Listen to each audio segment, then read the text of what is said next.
What's up, guys? I'm back with another movie review. This one's from RLJ Entertainment Films, and it's called Bushwick. So, Bushwick is a pretty interesting movie. It's about a girl is just walking through the subway with her boyfriend. You know, it just seems like a normal night. They start to hear a lot of like announcements come over the speakers that there are some problems, you know, with the public transportation. And she kind of brushes it off because, you know, she rides the subway all the time. She's used to things going wrong.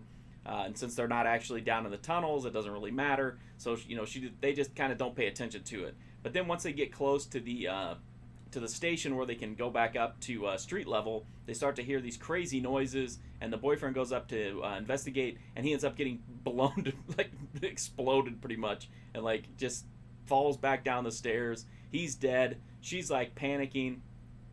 She doesn't know what's going on. It's basically just chaos in the streets. She ends up meeting up with a guy played by Dave Bautista, who is obviously, that's the kind of guy you would want to be with in that situation, a big burly guy with guns. So he ends up helping her, and she ends up kind of tagging along, even though he's just trying to get to his wife and kid. So he feels like, you know, she might slow him down.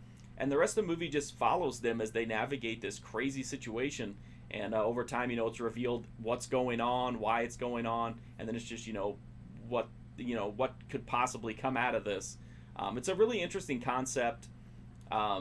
It's not really a spoiler, but there's like a, you know, obviously like a modern day Civil War feel to this, and the movie kind of reveals, you know, a lot about that. But the main movie is just like survival. It's Dave Bautista and Brittany Snow just trying to survive. The movie does a pretty good job of developing their relationship. I greatly appreciated the fact that Bautista plays a very unconventional action hero.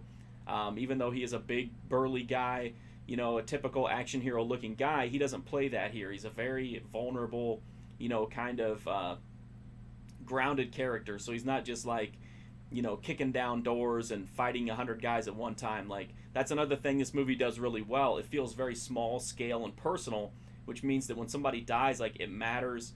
And bullets matter. Like, it's not a movie where there's like thousands of bullets being fired. Toward the finale, it does have a few scenes that kind of abandon that, and the action gets a little bit ridiculous. But for the most part, it has a very like personal, intimate level of action scenes, and I think that's really cool. It's very refreshing compared to like, and I love over-the-top action, but it's just nice to have like a little change of pace, you know.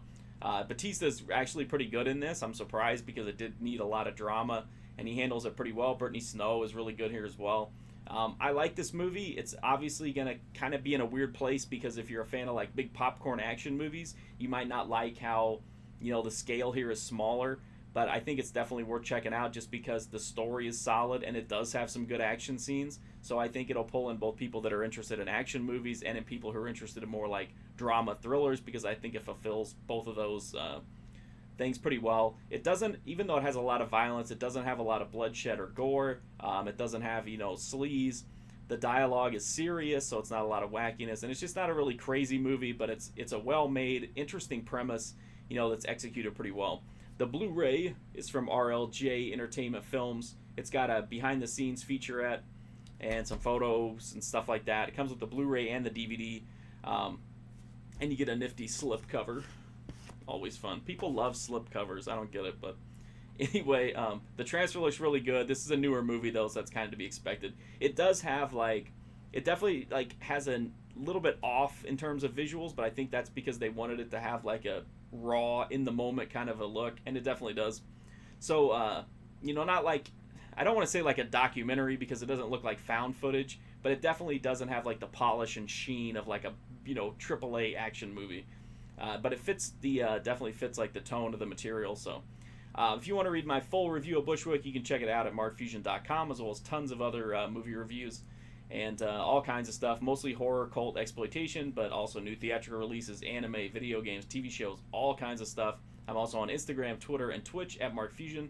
I got a Patreon if you want to get exclusive content, but the best thing you can do is just to hit that sub button. That would greatly help me out. It's free, easy, fast, so if you like the videos, please do that. Thanks for watching this video. I greatly appreciate it, and hopefully I'll see you soon.